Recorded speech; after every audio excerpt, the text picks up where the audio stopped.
நம்ம சேனல்லேருந்து தொடர்ந்தாப்பில் நீங்கள் வீடியோக்களை பார்க்க நினச்சிங்கன்னா இதுவரை நம்ம சேனலை சப்ஸ்கிரைப் பண்ணுங்க. சப்ஸ்கிரைப் பண்ணிங்க. கீழே பெல் சிம்பிள் இருக்கும், அதையும் கிளிக் பண்ணிங்க. வாங்க வீடியோக்குள்ளே போகலாம். அலுவலகத்தில் வேலை பார்க்கும் மகள் நள்ளிரவு தூங்காமல் சோபாவில் அமர்ந்திருப்பதை அப்பா கவனித்தார்.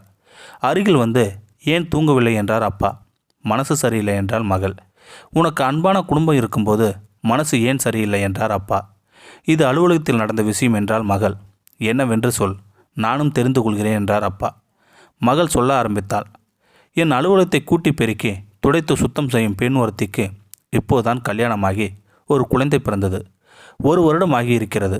அவளிடம் நட்புன்னு உரிமையுடன் பழகுவேன் நான். தன் குழந்தையின் முதல் பிறந்த நாளை விமர்சையாக கொண்டாட அவள் ஆசைப்பட்டாள். அதற்காக அலுவலகத்தில் ஒரு சில ஊழியரிடம் பண உதவி கேட்டாள். அவர்கள் மறுத்து விட்டார்கள். நான் அதை கேள்விப்பட்டு அவள் கேட்காமலே முன் வந்து பணம் கொடுத்தேன். அதை வாங்கி கொண்டு எனக்கு திரும்ப நன்றி சொன்னாள் அந்த பெண்மணி. அதற்கு பிறகு பிறந்தநாள் நெருங்க அவள் நடவடிக்கையில் ஒரு மாற்றம் தெரிந்தது எனக்கு. என்னுடன் பேசுவதை குறைத்து கொண்டாள் அந்த பெண்மணி. பிறந்தநாளுக்கு கூட என்னை பெயருக்கு அழைத்தாலே தவிர மனசார அழைக்கவில்லை அந்த பெண்மணி. ஆனால் அவளுக்கு பணம் கொடுக்க மருத்துவர்களை எல்லாம் திரும்ப அன்போடு அழைத்தாள் அந்த பெண்மணி. என்னை வேண்டுமென்றே ஒதுக்கியதை என்னால் உணர்ந்து கொள்ள முடிந்தது. நான் அவளிடம் பிறந்தநாள் அன்று எனக்கு வேறு வேலை இருக்கிறது, வர முடியாது என்று சொல்லி பார்த்தேன். அவள் உடனே சரிங்க மேடம், உங்கள் இஷ்டம் என்று சொல்லிவிட்டாள் அந்த பெண்மணி. விழாவுக்கு வர சொல்லி என்னை வற்புறுத்துவாள் என்று எதிர்பார்த்தேன் நான். பிறந்தநாள் முடிந்து விட்டதா, நீ போகவில்லையே என்று கேட்டார் அப்பா. நேற்று பிறந்த நாளுக்கு போகவில்லை. அந்த குழந்தைக்காக இந்த பொம்மையெல்லாம் வாங்கி வைத்தேன். அவள் அழைக்காத அலட்சியமும் ஒரு குழந்தைக்கு பொம்மை வாங்கி வைத்து கொடுக்க முடியாத குற்ற உணர்ச்சியும் என்னை துன்புறுத்துகிறது அப்பா. என்னால் தூங்கவே முடியவில்லை என்றால் மகள் வருத்தத்தோடு.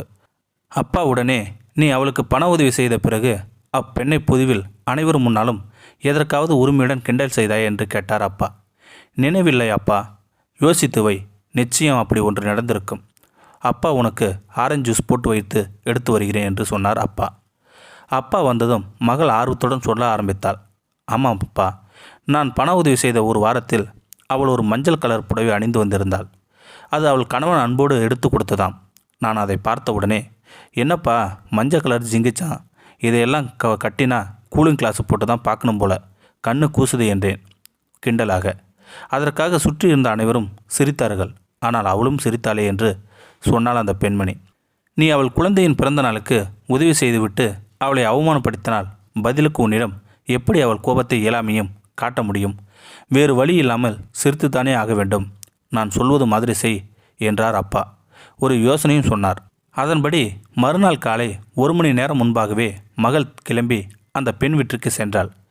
தொட்டிலில் கிடந்த மகனை தூக்கி கொஞ்சி, பிறந்த நாளுக்கு வர முடியலடா கண்ணா, இந்த ஆண்டி உனக்கு பொம்மை வாங்கியிருக்கேன் பாரு என்று பொம்மை அருகில் வைத்தாள் அந்த பெண்மணி.